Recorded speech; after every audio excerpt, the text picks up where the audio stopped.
আমার বান্দা, তোমার নবীর মধ্যে যে আদর্শ আছে, আমি রব্বুল আলামিন তোমাকে যে আদর্শ দিয়ে দিয়েছি, এই আদর্শের বাহিরে তুমি যাওয়ার প্রয়োজন তো নাই, তুমি যাওয়ার পারমিশনও নাই। বলতে পারবেন হয়তো হুজুর প্রয়োজন তো নাই, অনেক কিছু আমরা প্রয়োজন ছাড়াও করে থাকি। আমি বলবো না না, আল্লাহ পাক রব্বুল আলামিন জীবন চলার ক্ষেত্রে ইসলাম এবং কোরআন নবীর আদর্শ ছেড়ে যাওয়ার পারমিশনটাও আমি আর আপনাকে দেন নাই। কথা বলেন, পারমিশন আছে? প্রয়োজন তো নাই, পারমিশন আছে? পারমিশন নেই। কারণ মুহাম্মদ রব্বুল আলামিন ইরশাদ করেছেন, ইন্নাদ-দীনা ইনদাল্লাহিল ইসলাম। একটা তো হলো আল-ইয়াউমা আকমালতু লাকুম দীনাকুম, দ্বীনটা তোমাদের জন্য বড় পরিপূর্ণ হয়ে গেছে। এই দ্বীন থেকে সংযোজন বিয়োজনের কোনো সুযোগ নেই, প্রয়োজন নেই। প্রয়োজন তো নেই, তোমার পারমিশন পর্যন্ত নেই। ইন্নাদ-দীনা ইনদাল্লাহিল ইসলাম। আমার বান্দারা ভালোভাবে জেনে রাখবে, আমি রব্বে কারীমের কাছে একটা গ্রহণযোগ্য সুন্দর ধর্মের নাম হচ্ছে কেবলমাত্রই ইসলাম। আমি প্রশ্ন করব, মালিক আপনার কাছে গ্রহণযোগ্য পছন্দনীয় দ্বীন তো হচ্ছে ইসলাম, ধর্মটা হচ্ছে ইসলাম, ঠিক আছে, আমি অন্য কোন দ্বীন থেকে কিছু হাওলাত করতে পারবো কিনা? আল্লাহ পাক রব্বুল আলামিন বলেন, না বান্দা, পারবা না। পারার দরকার তো নাই, পারার পারমিশন নেই। কেন? ওয়ামান ইয়াবতাগি গায়রাল ইসলামি দীনান ফালান ইউকবালা মিনহু ওয়া হুয়া ফিল আখিরাতি মিনাল খাসিরিন। আল্লাহ পাক রব্বুল আলামিন বলেন, ওয়ামান ইয়াবতাগি গায়রাল ইসলামি দীনা, এই ইসলাম ব্যতীত অন্য কোন দ্বীনকে, অন্য কোন ধর্মকে যারা অনুসন্ধান করবে, নিজেদের জীবনে বাস্তবায়ন করার চেষ্টা করবে, চাই সেটা পরিপূর্ণ দ্বীন হোক অথবা দ্বীনের কোন অংশ হোক। ভালোভাবে বোঝার চেষ্টা করবেন আমি কোন পথে অগ্রসর হচ্ছি। পরিপূর্ণ দ্বীন হোক কিংবা দ্বীনের কোন বিচ্ছিন্ন অংশ হোক, ইসলাম ব্যতীত, ইসলাম যেমন পরিপূর্ণ দ্বীন, ইসলামের মধ্যেই পরিপূর্ণ থাকতে হবে। এই কারণে মহান রব্বুল আলামিন অন্য আয়াতে কারীমার মধ্যে ইরশাদ করেছেন, ইয়া আইয়ুহাল্লাযীনা আমানু দুখুলু ফিস-সিলমি কাফা ওয়ালা তাত্তাবিউ খুতুওয়াতিশ শাইতান। আল্লাহ পাক রব্বুল আলামিন বলেন, হে আমার ঈমানদার বান্দা বান্দীরা, এই যারা ঈমান আনয়ন করেছো, যারা ইসলামের গণ্ডিতে ঢুকে গেছো, তাদেরকে বলছি, ইহুদ খ্রিস্টানকে লক্ষ্য করে নাই, নাসারা পন্থকে লক্ষ্য করে নাই, যারা ঈমান দাবি করা ইসলামের দাবিদার তোমরা, তাদেরকে লক্ষ্য করে বলছি, মাথাটুকু শুধু ইসলামের ভিতরে দিয়েছ, তোমার হাত বাহিরে, তোমার পা বাহিরে, এইটুকু ইসলাম আমি তোমার কাছে কখনো চাইনি। ইয়া আইয়ুহাল্লাযীনা আমানু দুখুলু ফিস-সিলমি কাফা, হে ঈমানদারগণ, ইসলামের মধ্যে ঢুকেছো তো পরিপূর্ণ ঢুকে যাও। কথা বলেন, যে ব্যক্তি জান্নাতের মধ্যে শুধুমাত্র পা ঢুকবে, মাথা ঢুকবে না, তার জান্নাত পরিপূর্ণ হবে। শুধু হাত ঢুকলো, পুরাটা ঢুকলো না, পরিপূর্ণ হলো? আল্লাহ পাক বলেন, বান্দা ইসলামের মধ্যে তো ঢুকেছ, কতটুকু ঢুকেছ? শুধুমাত্র নামে ইসলাম। হাই হাই, হাম মুসলমান হে মগর হাম বেমুসলমানি নেহি, हम मुसलमान है मगर हम में मुसलमानी नहीं, दिल में ईमान है मगर तू फिर क्यों दी पर नहीं, दिल में ईमान है मगर तू फिर क्यों दी पर नहीं। আল্লাহ পাক বলেন, বান্দা ইসলামে ঢুকেছো, কহ আল্লাহ পাক ঢুকেছি, কয় তাহলে পরিপূর্ণ ঢুকো, একটু ভিতরে আর একটু বাইরে পারমিশন। উদখুলু ফিস-সিলমি কাফা, ব্যক্তিগত জীবনকে ইসলামে ঢুকিয়েছ, এখন সামাজিক জীবনকে ইসলামের মধ্যে ঢুকাতে হবে। সামাজিক জীবনকে ইসলামের মধ্যে ঢুকিয়েছ, রাষ্ট্রীয় জীবনকে ইসলামের মধ্যে ঢুকাতে হবে। রাষ্ট্রীয় জীবনকে ইসলামের মধ্যে তুমি ঢুকিয়েছ, আন্তর্জাতিক জীবনকে তুমি ইসলামের মধ্যে ঢুকাতে হবে। মাদ্রাসা মসজিদে ইসলামকে ঢুকিয়েছ, রাষ্ট্রীয় অঙ্গনে ইসলামকে ঢুকাতে হবে। এই কথা কোনো মুসলমানের নয়, এই কথা কোনো মুসলমানের নয় যে ইসলাম ঘরোয়া থাকবে, ইসলাম মাদ্রাসা এবং মসজিদের মধ্যে থাকবে, রাষ্ট্রীয় সিংহাসনে ইসলামকে আনা যাবে না।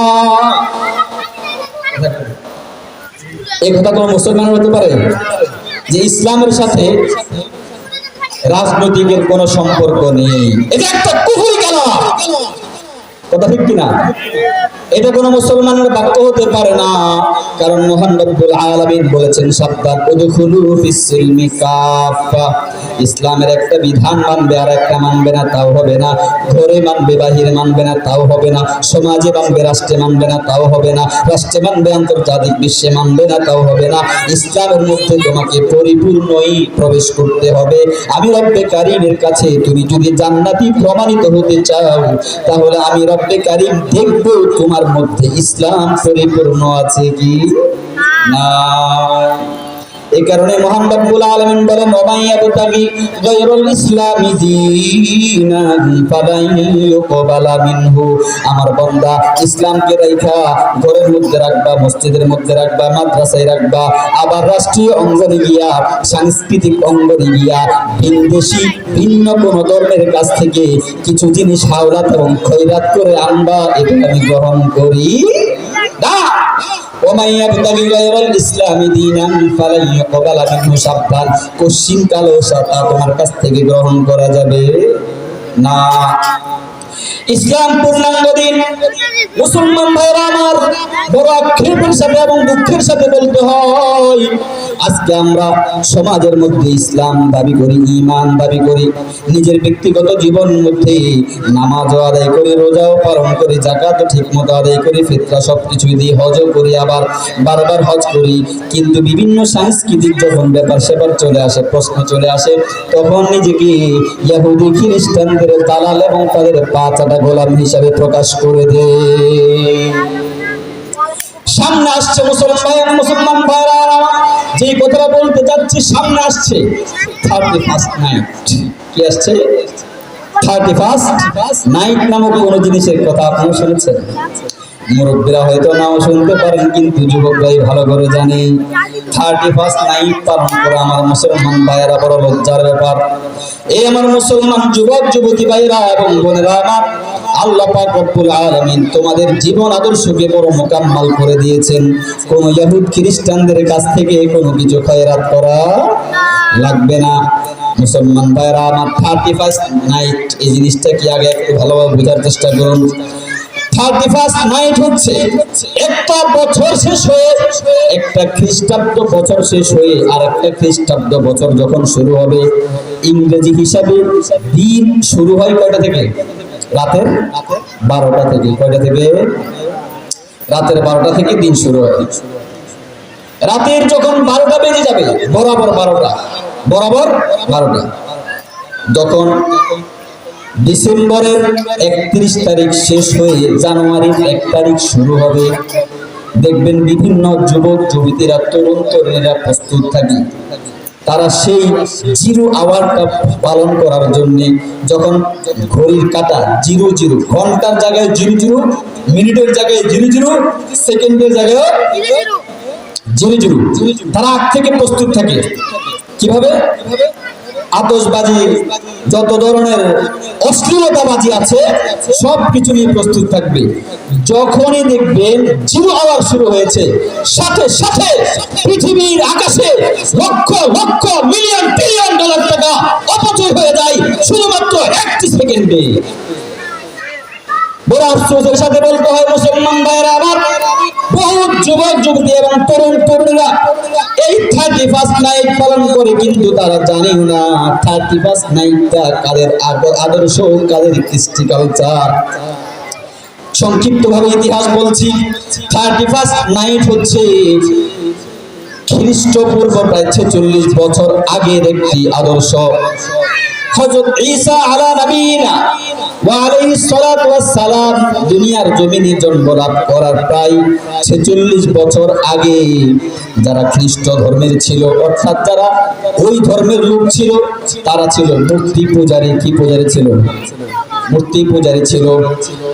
মূর্তি পূজারীরা দেবতায় বিশ্বাসী ছিল। কিসে বিশ্বাসী? দেবতায় বিশ্বাসী ছিল। তারা বলতো দেবতাই আমাদের জন্য ভালো করে, দেবতাই আমাদের জন্য খারাপ করে। তারা যে দেবতায় বিশ্বাসী ছিল, সেই দেবতা সমূহের মধ্যে একটি উল্লেখযোগ্য সবচেয়ে বড় দেবতার নাম ছিল জানুস। কি ছিল? সবচেয়ে বড় দেবতার নাম কি? জানুস।